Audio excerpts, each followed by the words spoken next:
नमस्कार दोस्तों, किस अखबार में क्या छपा, क्या छिपा, कौन सी ऐसी जानकारी है, हर रोज की तरह आज भी आपके सामने हूं। जो अखबार का चूंकि विश्लेषण करता हूं, खास एंगल या खास पहलुओं के बारे में पता करता हूं, वो भी आपको हर रोज बताता हूं। और दरअसल हकीकत क्या है, बीजेपी के सांसद बीजेपी के सूबे में अपनी ही सरकार के सिस्टम पर सवाल क्यों उठाया, जानकारी मैं देने वाला हूँ। चीन को लेकर कैसे भारत सरकार ने पहले कबूला, फिर उसको डिलीट किया। बेटियों के साथ शारीरिक हिंसा की खबरें पढ़ता हूँ तो बहुत देर तक विचलित और परेशान होता हूँ। जो खबरें जुटाता हूँ उसका फायदा बाकी लोग भी ले सकें। हकीकत क्या है दोस्तों?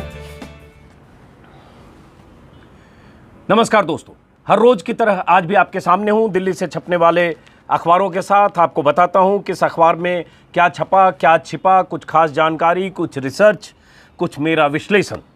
आज के अखबारों में मैं खोज रहा था कि कहां से मैं शुरू करूं, किस खबर से आज के इस वीडियो की शुरुआत करूं। खबरें मुझे ऐसी बहुत ज़्यादा अखबारों में आज दिखी नहीं, तो कह सकते हैं मेरे हिसाब से वैसी खबरें जिस पर मैं ज़्यादा बात कर सकूं आज अकाल है। तो एक खबर इंडियन एक्सप्रेस से जहां से मैं शुरू करूंगा। इंडियन एक्सप्रेस का ये पहला पन्ना है। पहले पन्ने पर ये 4 कॉलम की एक खबर छपी है। खबर का शीर्षक है 10 free speech cases this year, 10 free speech cases this year, in most no relief from Supreme Court except when centre did not object. Free speech के 10 केस इस साल के, जिस केस में सेंटर ने ऑब्जेक्ट नहीं किया उसको छोड़कर किसी केस में रिलीफ नहीं मिला। यही हेडिंग का मतलब है। अब ये खबर क्या है और क्यों इस खबर को जानना, समझना, सुनना आपको ज़रूरी है, खबर के पहलू बताता हूं। आप अगले कुछ मिनट तक गौर से सुनिए, आप समझ जाएंगे, अंदाज़ा लगाएंगे कि इस खबर के मायने क्या है। यह अपूर्व विश्वनाथन की खबर है इंडियन एक्सप्रेस में। इस खबर में कहा यह गया है 10 केसेज, जो फ्री स्पीच के 10 केसेज हैं, अभिव्यक्ति की आज़ादी, इस शब्द का बहुत जिक्र भी हो रहा है हाल के 6 सालों में। इस तरह के 10 केसों की सुप्रीम कोर्ट में सुनवाई के दौरान क्या हुआ, सुप्रीम कोर्ट का रुख, सुप्रीम कोर्ट का रवैया, सुप्रीम कोर्ट का नज़रिया क्या रहा, 10 केसों का एक विश्लेषण किया है इंडियन एक्सप्रेस ने, इस संवाददाता ने। और उसके बाद एक पैटर्न को देखा है इन खबरों के जरिए और बताने की कोशिश की। अब वही मैं बताता हूं कि जो इस एक्सप्रेस में छपा है, मैं हूबहू इस खबर में जो है सिर्फ उतनी बात बताऊंगा, उसके बाद कुछ रिसर्च और कुछ विश्लेषण। लेकिन पहले खबर। इस खबर में क्या है कि सुप्रीम कोर्ट में 10 ऐसे केसेज आए फ्री स्पीच के। उन केसेज को अगर विश्लेषण करें तो पाएंगे कि जिस केस में स्टेट और पिटिशनर, याचिकाकर्ता और सरकार एक तरह की दलील दे रहे थे, वहां तो सुप्रीम कोर्ट से उन्हें रिलीफ मिला। लेकिन जिस केस में स्टेट ऑब्जेक्शन कर रहा था, स्टेट मतलब सरकार एक तरफ और याचिकाकर्ता दूसरी तरफ, वहां याचिकाकर्ता को रिलीफ नहीं मिला। ज्यादातर केस में यही स्टोरी का लबोलुआब है। अब ये स्टोरी क्या है, एक एक करके कुछ केसों का हवाला, कुछ केसों का जिक्र इंडियन एक्सप्रेस ने किया है, लेकिन विस्तार से सुनिए। अब ये मैं सिर्फ अनुवाद बता रहा हूं, गौर करिएगा। जो खबर एक्सप्रेस में छपी है वही बता रहा हूं। इसमें है कि 6 ऐसे केस जिसमें स्टेट डिफेंडेंट था और स्टेट ने ऑब्जेक्शन किया, उसमें याचिकाकर्ता को रिलीफ नहीं मिली अदालत से। पहला केस अर्नब गोस्वामी का था और जहां रिलीफ मिली, जहां सुप्रीम कोर्ट ने याचिकाकर्ता को रिलीफ दी, उसका भी जिक्र है। अब एक एक करके केस समझते हैं। पहला केस अर्नब गोस्वामी का था जिसमें सुप्रीम कोर्ट ने रिलीफ दिया। अर्नब गोस्वामी ने 21 अप्रैल को टीवी शो में सोनिया गांधी और पालघर के बारे में बहुत कुछ कहा था। आप सबको पता होगा, वीडियो वायरल भी हुआ था, बहुत इल्जाम भी लगाए थे। अर्नब गोस्वामी ने यहां तक कह दिया था कि जब पालघर लिंचिंग हुई तो सोनिया गांधी कितनी खुश थी। उन्होंने इटली में किसी को कह दिया कि देखो हमारी सरकार है और हमने ये सब कर दिया। और एक तरह से अर्नब गोस्वामी ने साफ साफ उस शो में कहा था कि जो कुछ हुआ सोनिया गांधी के इशारे पर हुआ, सोनिया गांधी ने तयशुदा ढंग से कराया और उस लिंचिंग के बाद सोनिया गांधी खुश थी। और बहुत सारी बातें अर्नब गोस्वामी ने उस शो में कही थी। एक्सप्रेस उसी खबर का जिक्र करते हुए कहता है कि अर्नब गोस्वामी ने 21 अप्रैल को टीवी शो में सोनिया गांधी और पालघर के बारे में बहुत कुछ कहा था। उनके खिलाफ कई एफआईआर हुए थे। अर्नब ने इस एफआईआर को क्वैश करने की अपील की सुप्रीम कोर्ट में। 19 मई को सुप्रीम कोर्ट से अर्नब को बड़ी राहत मिल गई। ये इंडियन एक्सप्रेस की खबर है। 25 जून को दूसरी फिर किस केस में और राहत मिली उसका भी जिक्र करता है इंडियन एक्सप्रेस। 25 जून को अमिश देवगन, ये भी जर्नलिस्ट हैं, आप जानते होंगे, इनके वीडियो बहुत वायरल होते रहते हैं। अमिश देवगन के खिलाफ हुए एफआईआर के मामले में भी बड़ी राहत सुप्रीम कोर्ट से मिली। उनके खिलाफ अलग अलग राज्यों में अलग अलग जगहों पर एफआईआर हुए थे। सुप्रीम कोर्ट ने सभी एफआईआर को नोएडा ट्रांसफर करने को कहा।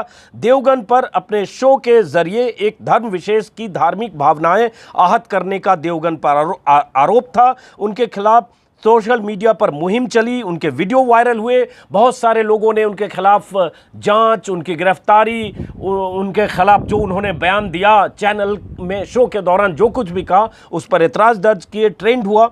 सुप्रीम कोर्ट ने सभी जांच को सस्पेंड करके मल्टीपल एफआईआर को नोएडा ट्रांसफ़र करने का आदेश दिया सुनवाई के दौरान। ये केस नंबर 2 जिसका जिक्र इंडियन एक्सप्रेस करता है। इंडियन एक्सप्रेस लिखता है, गोस्वामी के मामले में तुषार मेहता ने, सॉलिसिटर जनरल जो हैं, महाराष्ट्र पुलिस की आलोचना की थी और जांच सीबीआई को देने तक की मांग की थी। ये एक्सप्रेस लिखता, मैं एक्सप्रेस के हवाले से बता रहा हूँ, बीच में कुछ उस खबर या उस जानकारी में 1-2 लाइन अतिरिक्त मैं अपनी तरफ से जोड़ रहा हूँ। 26 जून को 2 जजों ने के वेकेशन बेंच ने पत्रकार नुपुर शर्मा के खिलाफ मल्टीपल एफआईआर के मामले में एक्स पार्टी स्टे दिया। 3 मामले बंगाल पुलिस ने दर्ज किए थे। कोर्ट ने पहली सुनवाई में ही नुपुर शर्मा को रिलीफ दे दिया बिना दलील सुने हुए। ये भी इंडियन एक्सप्रेस कहता है। नुपुर शर्मा का क्या मामला है आपको पता होगा, नहीं तो आप गूगल सर्च करेंगे आपको अंदाजा हो जाएगा, क्योंकि सब पर बात करूंगा तो पहली स्टोरी लंबी हो जाएगी। खास बात यह है कि 6 ऐसे दूसरे मामले में, अब गौर करिएगा ये बहुत अहम है, 6 ऐसे दूसरे मामले में जिसमें सेंटर ने ऑब्जेक्शन किया, केंद्र ने या सरकार ने ऑब्जेक्शन किया, सुप्रीम कोर्ट ने याचिकाकर्ता को कोई रिलीफ नहीं दी या सुप्रीम कोर्ट से याचिकाकर्ता को कोई रिलीफ नहीं मिली। कांग्रेस लीडर पंकज पुनिया के मामले में 30 मई को सुप्रीम कोर्ट ने हरियाणा में उनके खिलाफ एफआईआर को क्वैश करने से इनकार कर दिया। पुलिस पुनिया के खिलाफ भी हरियाणा, यूपी, एमपी में केस दर्ज हुए थे। उन पर भी धार्मिक भावनाएं भड़काने का आरोप था। उन्हें रिलीफ सुप्रीम कोर्ट से नहीं मिली। उसके बाद आगे एक्सप्रेस लिखता है, गोस्वामी, नुपुर शर्मा और देवगन के ठीक उलट विनोद दुआ के मामले में भी सुप्रीम कोर्ट ने हिमाचल में दर्ज मामले में क्रिमिनल इन्वेस्टिगेशन पर स्टे करने से इनकार कर दिया। शर्मा पर विनोद दुआ पर बीजेपी लीडर की तरफ से हिमाचल के कुमारसेन थाने में मामला दर्ज कराया गया, जिसमें राजद्रोह की धाराएं भी लगाई गईं, लेकिन उन्हें क्रिमिनल इन्वेस्टिगेशन वो चाहते थे स्टे कर दिया जाए, रोक दिया जाए, एफआईआर क्वैश हो। ये राहत विनोद दुआ को नहीं मिली। शुक्रवार को सॉलिसिटर जनरल तुषार मेहता की अपील पर यह मामला एडजर्न कर दिया गया। मेहता ने पिछली सुनवाई में दुआ के केस में विरोध दर्ज कराया था कि इनका केस अर्नब गोस्वामी और देवगन से अलग है, दोनों की तुलना नहीं की जा सकती। विनोद दुआ की तरफ से यह दलील दी गई थी, उन केसों का हवाला देकर सरकार की तरफ से जो वकील हैं उनकी तरफ से कहा गया वो मामले अलग हैं, ये मामले अलग हैं, दोनों की तुलना नहीं की जा सकती। जबकि नुपुर शर्मा केस में सुप्रीम कोर्ट ने मार्च 18 को इसी तरह की राहत दी थी। उसी में जिक्र है कि मार्च 18 को गोरखपुर के डॉक्टर कफील खान की मां ने कहा था कि कफील खान के खिलाफ इलाहाबाद मां ने जो उनके खिलाफ एफआईआर दर्ज किए थे उसे क्वैश करने की बात की थी। तो सुप्रीम कोर्ट ने कहा था इलाहाबाद हाई कोर्ट में पहले एफआईआर के खिलाफ वो अपील करें। कफील खान का मामला ये है कि उनके खिलाफ दिसंबर में एनएसए लगाया गया था, उन पर सीएए की आलोचना करते हुए उकसाने वाले आपत्तिजनक बयान देने के आरोप हैं। उन्हें भी राहत सुप्रीम कोर्ट से नहीं मिली। कहा गया आप इलाहाबाद हाई कोर्ट जाइए। इलाहाबाद हाई कोर्ट से भी अभी राहत नहीं मिली, सुप्रीम कोर्ट के कहने के बाद भी या उनके जाने के बाद भी। उसके बाद इसी तरह मार्च में सुप्रीम कोर्ट ने हर्ष मंदर के मामले में, हर्ष मंदर एक्टिविस्ट थे, आईएएस ऑफिसर रहे हैं, आदिवासी, SC ST और ऐसे तमाम सामाजिक मुद्दे पर आवाज़ बुलंद करते रहे। तो इसमें जिक्र है कि हर्ष मंदर के मामले में भी सुनवाई और राहत से सुप्रीम कोर्ट ने इनकार कर दिया था। मार्च में दिल्ली दंगों से जुड़े मामले में हर्ष मंदर का नाम डाला गया था और सॉलिसिटर जनरल तुषार मेहता ने हर्ष मंदर की दलीलों का विरोध किया था अदालत में और यहां तक कहा था कि उन्हें लोगों को उकसाते हुए देखा गया। यही आरोप हर्ष मंदर पर था, जो हर्ष मंदर आईएएस अफसर रहे, सामाजिक कार्यकर्ता रहे और बहुत नामचीन सामाजिक कार्यकर्ता रहे, लेख लिखते रहे, देश दुनिया के लोग उनको इसी तौर पर जानते हैं। उन्हें राहत नहीं मिली। हर्ष मंदर के वकील को बहस करने की इजाज़त भी अदालत ने नहीं दी, ये भी एक्सप्रेस लिखता है। दिलचस्प यह है कि 23 जुलाई को फ्री स्पीच की बात सुप्रीम कोर्ट ने तब की जब राजस्थान के बागी 19 विधायकों के डिस्क्वालिफिकेशन के मामले की सुनवाई हो रही थी। सुप्रीम कोर्ट ने फ्री स्पीच का जिक्र किया 23 जुलाई को, और जब ये मामले की सुनवाई हो रही थी, इसी में एक्सप्रेस का आखिरी पैराग्राफ है। कुछ और एक दो और केस का जिक्र एक्सप्रेस ने किया जिसको मैं निकल गया क्योंकि लंबा होता, जिसमें जस्टिस अरुण मिश्रा की बेंच ने कहा voice of dissent can not be suppressed in a democracy, जिसका मतलब है असहमति की आवाज़ को लोकतंत्र में दबाया नहीं जा सकता। इस फ्री स्पीच का जिक्र, इस अधिकार का जिक्र, असहमति की आवाज़ को नहीं दबाए जाने का जिक्र, लोकतंत्र में इसके क्या मायने हैं इसका जिक्र सुप्रीम कोर्ट की बेंच ने तब किया जब बागी विधायकों के मामले में कांग्रेस की तरफ से उनको डिस्क्वालीफाई करने की मांग हो रही थी। बाद में कांग्रेस ने मामला ही वहाँ से अदालत से समेट लिया, वहाँ से सुप्रीम कोर्ट से। खैर, तो ये एक्सप्रेस में एक स्टोरी है। उसके बाद दूसरी एक स्टोरी है विनोद दुआ से जुड़ी। मैं इस स्टोरी पर क्यों बात कर रहा हूँ आगे बताऊंगा। विनोद दुआ का मामला शायद आप लोग जानते होंगे। विनोद दुआ देश के नामचीन पत्रकार हैं और रहे हैं, और अगर हम 80 के दशक की बात करें, हम सब लोग कॉलेज में पढ़ते थे शुरुआती दिनों में। अगर मैं 80 की बात करूं, बल्कि शायद स्कूल में रहा हूँगा। राजीव गांधी की सरकार के समय जड़वानी नाम का एक प्रोग्राम करते थे डीडी पर, और सरकार के मंत्रियों को एक तरह से कटघरे में बुलाकर या सरकार के मंत्रियों से सवाल जवाब ऐसा करते थे कि मंत्रियों की शामत आ जाती थी, कह सकते हैं। और वो विनोद दुआ लगातार अपने शोज़ के लिए, चुनाव के कार्यक्रम जिस ढंग से उन्होंने किए, बहुत चर्चित रहे और लोग उनकी बहुत कद्र करते हैं। और तरह तरह के शोज उन्होंने किए, अलग अलग चैनलों में उन्होंने एक गेस्ट के तौर पर, या अलग अलग चैनलों में कॉन्ट्रैक्चुअल ऑब्लिगेशन के तहत, या अलग अलग चैनलों के लिए अलग अलग भूमिका में उन्होंने लंबे समय से काम किया। अब वो यूट्यूब के लिए HW न्यूज़ एक प्लेटफॉर्म है, उसके लिए वीडियो बनाते हैं। विनोद दुआ के खिलाफ मामला दर्ज हुआ हिमाचल में। बीजेपी के एक नेता ने उनके खिलाफ मामला दर्ज कराया, और जो मामला दर्ज कराया वो ये है कि विनोद दुआ के एक वीडियो में सरकार और प्रधानमंत्री मोदी की आलोचना की गई है। उस वीडियो को केंद्र में रखकर FIR दर्ज कराया गया, कई धाराएं लगाई, लेकिन सबसे अहम क्या है, एक धारा लगी विनोद दुआ के मामले में, वो है सेडिशन, वो है राजद्रोह। और राजद्रोह 124 IPC की धारा विनोद दुआ के खिलाफ लगी। और उसके बाद ये कुमारसैन थाना है हिमाचल में, और बीजेपी के नेता ने उनके खिलाफ मामला दर्ज कराया। उसके पहले भी उनके खिलाफ दिल्ली में मामला दर्ज हुआ था, आपको पता होगा। उसके बाद क्या हुआ, विनोद दुआ सुप्रीम कोर्ट गए, उन्होंने क्रिमिनल इन्वेस्टिगेशन पर स्टे करने, FIR क्वैश करने की मांग की, लेकिन वो मामला चल रहा है, सुनवाई हो चुकी है। कोर्ट में ऐसा भी हुआ कि हिमाचल प्रदेश की पुलिस की तरफ से समय पर जो जांच रिपोर्ट देनी थी वो भी नहीं दी गई, उसके लिए फटकार भी लगी। लेकिन अभी क्या स्थिति है, उनकी फिर सुनवाई हुई थी, और विनोद दुआ की तरफ से जो वकील हैं उन्होंने अपनी दलीलों में फ्री स्पीच का ही जिक्र किया। आर्टिकल 19(1)(a) के तहत जो अभिव्यक्ति की आज़ादी है उसका जिक्र किया, और उसके बाद कहा कि विनोद दुआ के खिलाफ ऐसा कोई मामला नहीं बनता जिस ढंग से उनके खिलाफ हिमाचल पुलिस ने राजद्रोह की धाराएं भी लगा दी है, जबकि उनके यूट्यूब कंटेंट पर ऐसा कोई मामला नहीं बनता। और विनोद दुआ के वकील जो विकास सिंह है, उन्होंने जो 1962 की रूलिंग है सुप्रीम कोर्ट की, केदारनाथ सिंह वर्सेस स्टेट, बिहार का बहुत चर्चित केस है, जहां से राजद्रोह की धाराओं की परिभाषा तय होती है, उसको बहुत बेंचमार्क जजमेंट माना गया 1962 का, उसका भी जिक्र किया, उसका भी हवाला दिया। और उसके बाद कहा कि उन्हें रिलीफ मिलना चाहिए, लेकिन अभी फिलहाल मामला अदालत में है। अब जरा सुनिए कि राजद्रोह का मामला होता क्या है, ये जानना ज़रूरी है, क्योंकि विनोद दुआ को आप जानते हैं, उनकी राय से असहमत लोग हो सकते हैं। और एक तरफ देश में जिस तरह का मीडिया है उसमें हर तरह के लोगों की देश में अहमियत और ज़रूरत है।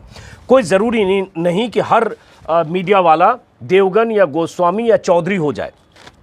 विनोद दुआ की अलग भूमिका है, वीडियो के ज़रिए अपनी बात करते हैं, लेकिन उनके खिलाफ मामला राजद्रोह का दर्ज कराया गया है, और बीजेपी के एक नेता ने कराया। राजद्रोह का क्या मामला है, ये अंग्रेज़ों के ज़माने का कानून है। अंग्रेज चले गए, 150 साल हो गए, लेकिन ये धाराएं आज भी लगती है। इन धाराओं का गलत इस्तेमाल होता है। 1870 से ये कानून चला रहा है। आज़ादी की लड़ाई के दौरान जब अंग्रेज़ों से आज़ादी के लिए लड़ाई लड़ी जाती थी, उस समय अंग्रेज जो भी देश प्रेमी होता था, जो भी ऐसे आज़ादी के दीवाने होते थे, आज़ादी के सिपाही होते थे, जो अंग्रेज़ों के खिलाफ मुखालफत करते थे, आंदोलन करते थे, प्रदर्शन करते थे, अखबारों में लिखते थे, उनके खिलाफ ये राजद्रोह की धाराएं लगाई जाती थी। और वो धारा उस समय में 1897 में लोकमान्य तिलक के खिलाफ लगाई गई, जब उन्होंने केसरी में लेख लिखा अंग्रेज़ों के खिलाफ। महात्मा गांधी के खिलाफ भी लगाई गई जब उन्होंने यंग इंडिया पर लेख लिखे, और तमाम ऐसे लोगों के खिलाफ वो धाराएं उस दौर में लगाई गई। अंग्रेज चले गए, 150 साल से राजद्रोह की धारा हमारे देश में कब और कैसे लगती है उस पर आगे बात करूंगा, लेकिन फिलहाल विनोद दुआ पर लगी है। अब इस धारा का इस्तेमाल, बेजा इस्तेमाल 5 साल में कितना हुआ है, कितने लोग पकड़े गए, कितने लोगों के खिलाफ मामले दर्ज हुए और कितने लोगों के खिलाफ मामले साबित नहीं हुए, वो भी बताऊंगा। लेकिन उससे पहले जरा समझिए, इस खबर पर लंबी बात कर रहा हूं, उसका भी कोई मायने है, ये भी समझिएगा। 1962 में बिहार में केदारनाथ सिंह एक पॉलिटिशियन थे और उन्होंने अपने भाषण में सरकार की आलोचना की, तो सरकार ने उनके भाषण को केंद्र में रखकर उनके खिलाफ देशद्रोह के मामले में केस दर्ज किया। केस दर्ज हुआ, हाईकोर्ट ने रोक लगा दी, लेकिन फिर वो मामला सुप्रीम कोर्ट पहुंचा। 5 जजों की बेंच ने एक आदेश दिया। यह आदेश बहुत सिग्निफिकेंट है और सुनना जरूरी है। इस आदेश में सुप्रीम कोर्ट ने कहा, देशद्रोही भाषणों और अभिव्यक्ति को तभी दंडित किया जा सकता है जब उसकी वजह से किसी भी तरह की हिंसा, असंतोष या फिर सामाजिक असंतुष्टिकरण बढ़े। ये सुप्रीम कोर्ट ने ऐतिहासिक जजमेंट दिया है जिसमें राजद्रोह को परिभाषित किया था। इसी में सुप्रीम कोर्ट ने कहा था, जो बहुत ज़रूरी है, जब जब ऐसी बात होती है तब सुप्रीम कोर्ट के इस जजमेंट का, केदारनाथ वर्सेस स्टेट के जजमेंट का जिक्र होता है, जिसमें कहा था कि शब्दों या भाषणों को तभी राजद्रोह माना जा सकता है जब भीड़ को उकसाया गया हो और भीड़ हिंसा पर उतर आई हो। यदि शब्दों या भाषण से हिंसा नहीं हुई तो राजद्रोह के आधार नहीं हो सकते। सुप्रीम कोर्ट ने यह भी कहा था केदारनाथ वर्सेस स्टेट में कि नागरिकों को सरकार के बारे में अपनी पसंद के अनुसार बोलने लिखने का अधिकार है।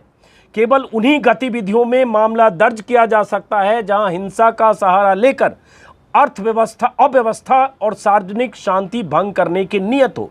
इसके अलावा 1955 में भी बलवंत सिंह बनाम पंजाब राज्य मामले में भी सुप्रीम कोर्ट ने कहा था कि 2 व्यक्तियों द्वारा यूं नारा लगा देने से राजद्रोह का मामला नहीं बनता, इसे सरकार के विरुद्ध नफरत या असंतोष फैलाने का मामला नहीं माना जा सकता। अब जरा सुनिए, जहां सुप्रीम कोर्ट साफ साफ कहता है कि राजद्रोह तभी होता है जब भीड़ को उकसाया गया हो और भीड़ हिंसा पर उतर आई हो, शब्दों और भाषण से हिंसा न हुई हो तो राजद्रोह नहीं होता, और हर नागरिक को सरकार अपनी पसंद के अनुसार सरकार के बारे में लिखने बोलने का हक है। तो विनोद दुआ ने तो वही किया। विनोद दुआ के उस वीडियो से देश के किसी भी हिस्से में न भीड़ उकसावे में आई, न कहीं भीड़ उत्तेजित हुई, न कहीं हिंसा हुई, न कहीं सरकार के खिलाफ द्रोह जैसा कोई मामला हुआ। जब ये हुआ नहीं तो विनोद दुआ पर राजद्रोह का मामला कैसे? ये सुप्रीम कोर्ट के इसी फैसले के आलोक में देखेंगे तो पता चलेगा। लेकिन सवाल उठता है, विनोद दुआ को अभी राहत नहीं मिली। इस खबर का लब्बो लुआब यही है। एक्सप्रेस ने भी जो खबर लिखी उसका लब्बो लुआब वही है जो आपको बताया। राजद्रोह के मामले में हुआ क्या है दोस्तों, उसको जान लीजिए। ग्राफिक में दिखा रहा हूं कि कितने मामले राजद्रोह में दर्ज हुए हैं 2014 के बाद। 2 साल पहले हंसराज अहीर जो केंद्रीय गृह राज्य मंत्री ने पेश की थी एक रिपोर्ट, जिसमें 2 साल पहले की रिपोर्ट है, जिसमें उन्होंने कहा था 2014 से 2016 के बीच 179 मतलब 179 लोगों पर राजद्रोह के केस दर्ज हुए। सिर्फ 2 लोग अदालत में दोषी पाए गए या सिर्फ 2 पर दोष साबित किया जा सका। समझ लीजिए 180 में से 2 पर दोष साबित किया जा सका। इसी रिपोर्ट के अनुसार 2014 में 58 लोगों को धारा 124A के तहत गिरफ्तार किया गया, केवल एक पर भी दोष साबित हुआ। 2015 में 30 मुकदमे दर्ज हुए, 73 गिरफ्तार हुए, एक पर भी राजद्रोह का मामला साबित नहीं हुआ।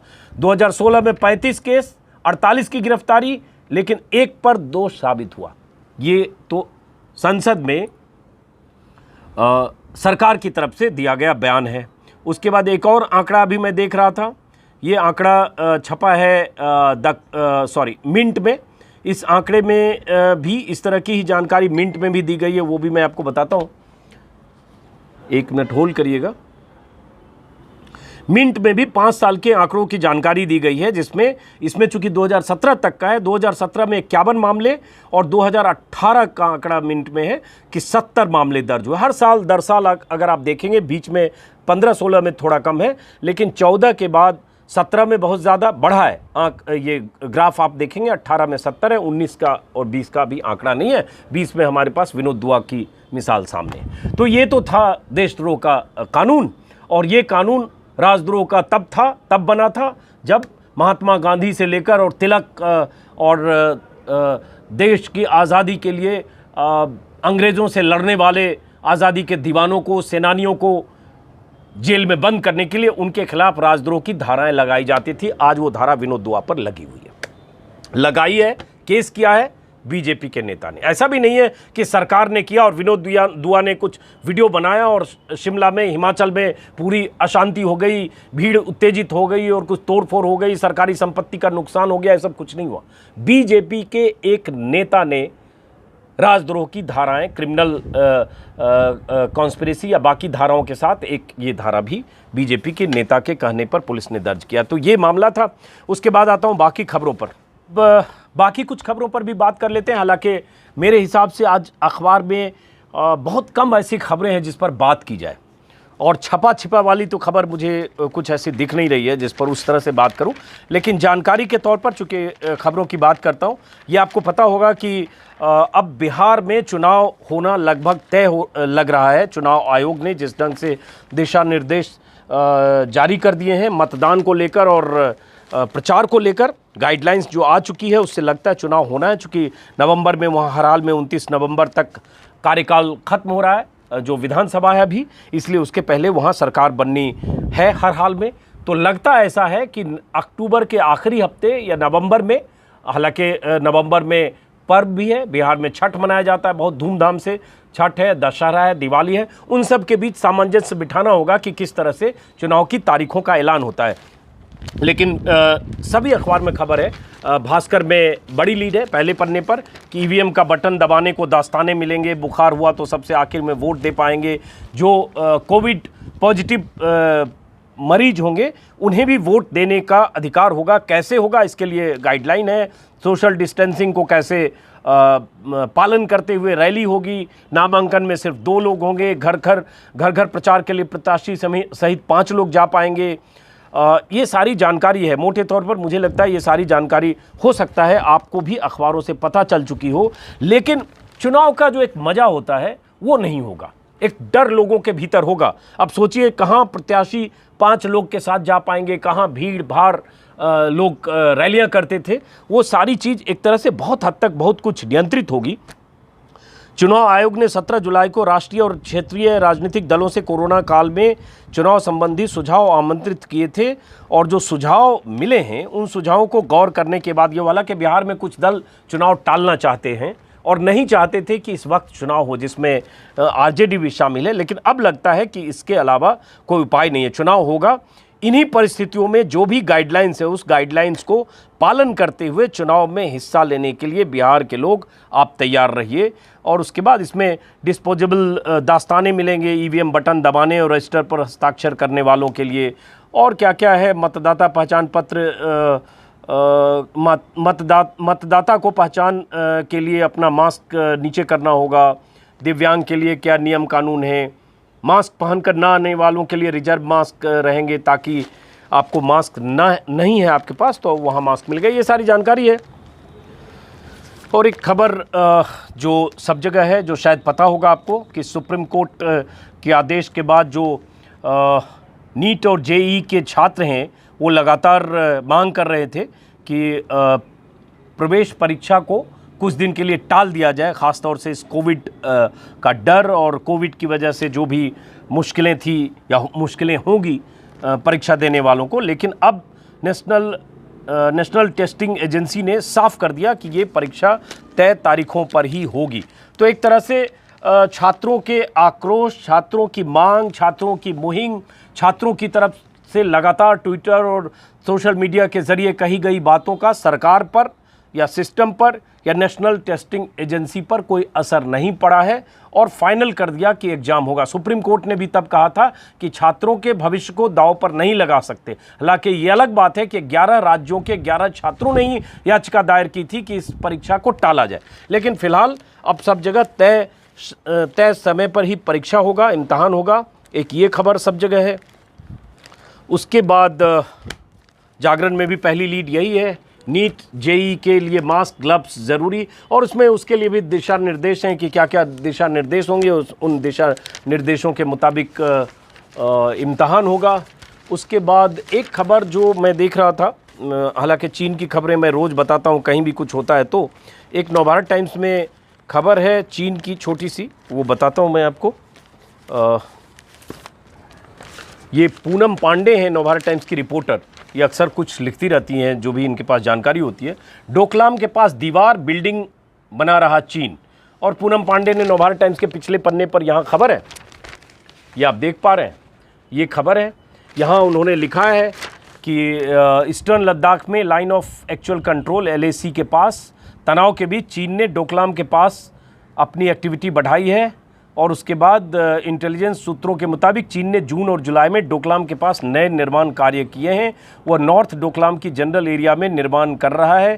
चीन इस ट्राई जंक्शन पर सिंचला और टोरसा नाला के साथ लगी दीवार पर काम आगे बढ़ा रहा है। LAC पर तनाव के बीच चीन की तरफ से हो रही किसी भी हरकत पर भारत पूरी तरह से भारत नज़र जरूर बनाए हुए है, लेकिन चीन का रवैया अभी भी कहीं पीछे हटने वाला या डरने वाला या इस तरह से कि बैकफुट पर जाने वाला अभी तक नहीं दिख रहा है।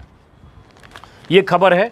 उसके बाद मेरे ख्याल से इस तरह से ही खबर है कोरोना में नामांकन को लेकर, या अमर उजाला की पहली हेडलाइन यही है कि कोरोना में नामांकन को लेकर जो गाइडलाइंस है, उसके अलावा ऐसी कोई खबर दोस्त आज मुझे दिख नहीं रही है।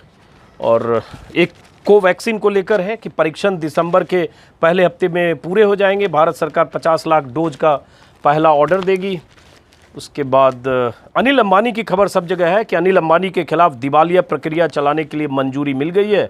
बैंक का उन्होंने 1200 करोड़ का लोन लिया था, कर्ज न चुकाने पर NCLT की कार्रवाई होगी। सोचिए जरा, अनिल अंबानी और मुकेश अंबानी दोनों भाई, दोनों धीरू भाई अंबानी के बेटे, दोनों में बंटवारा हुआ, एक कहाँ गया एक कहाँ गया।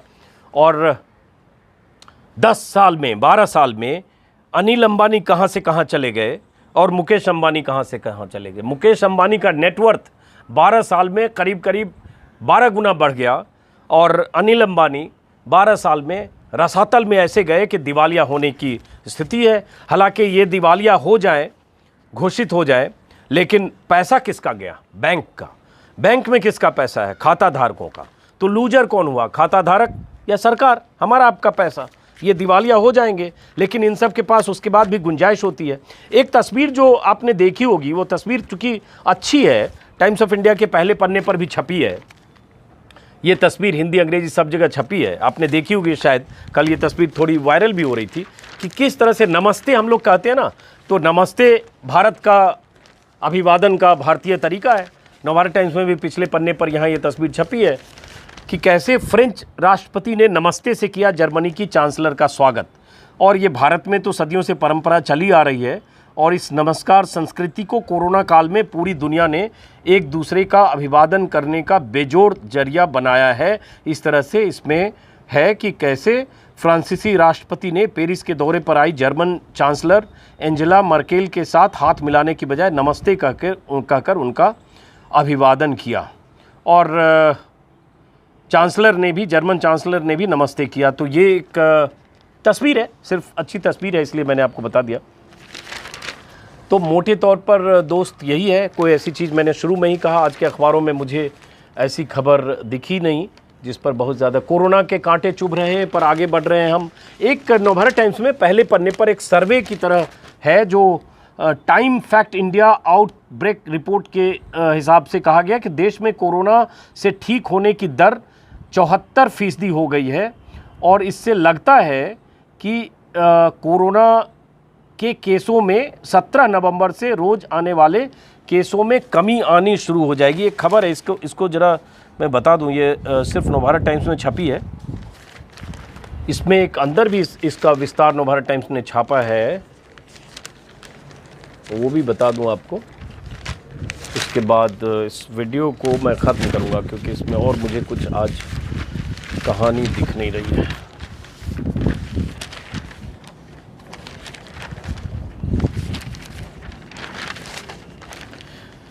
हाँ, तो इसमें यही है कि ज़्यादातर राज्यों में हालात सुधर रहे हैं। 2.5% देश में कोरोना के मरीजों के बढ़ने की रफ्तार है।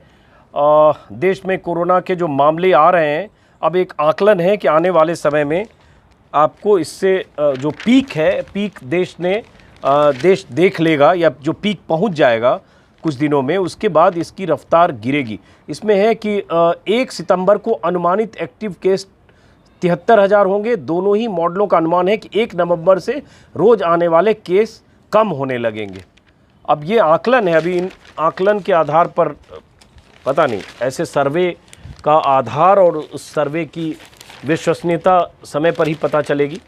अभी तो लगातार हम देख रहे हैं कि बहुत सारी चूँकि केसेज रिपोर्ट उस तरह से नहीं हो रहे हैं, तो इसलिए पता नहीं चल रहा। इसी में नवभारत टाइम्स ने अंदर के पन्ने पर छापा, दिल्ली में गुजरा कोरोना का पीक 29 अक्टूबर तक मिट जाएगा। ये एक रिपोर्ट है कि 29 अक्टूबर तक दिल्ली से कोरोना खत्म हो जाएगा। इंडिया आउटब्रेक रिपोर्ट के मुताबिक 2 सितंबर तक देश में महामारी का पीक यानी सबसे ज़्यादा केस होंगे, जो अभी से 10-12 दिन बच गए, 9 दिन बच गए, तो पीक 9 दिन में पहुंच जाएगा और उसके बाद 9-10 दिन मान लीजिए, और उसके बाद इस तरह के उसमें गिरावट आनी शुरू हो जाएगी। ये खबर है।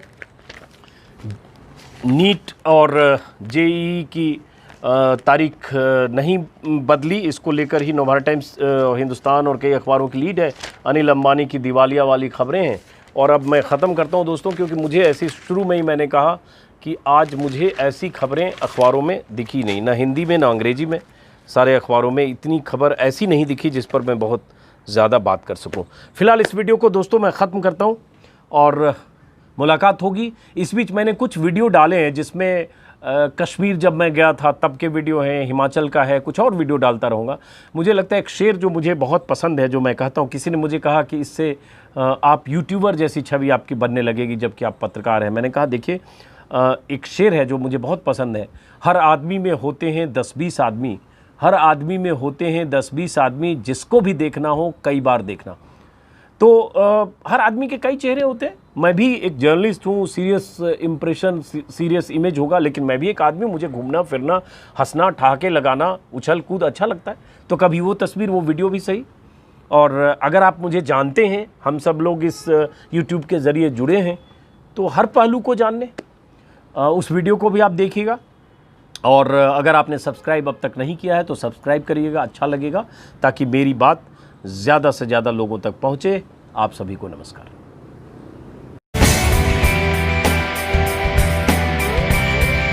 नमस्कार दोस्त, किस अखबार में क्या छपा, क्या छिपा, कौन सी ऐसी जानकारी है, हर रोज की तरह आज भी आपके सामने हूं। जो अखबार का चूंकि विश्लेषण करता हूं, खास एंगल या खास पहलुओं के बारे में पता करता हूं, वो भी आपको हर रोज बताता हूं। और दरअसल हकीकत क्या है, बीजेपी के सांसद बीजेपी के सूबे में अपनी ही सरकार के सिस्टम पर सवाल क्यों उठाया, जानकारी मैं देने वाला हूँ। चीन को लेकर कैसे भारत सरकार ने पहले कबूला, फिर उसको डिलीट किया। बेटियों के साथ शारीरिक हिंसा की खबरें पढ़ता हूँ तो बहुत देर तक विचलित और परेशान होता हूँ। जो खबरें जुटाता हूँ उसका फायदा बाकी लोग भी ले सकें। हकीकत क्या है दोस्तों,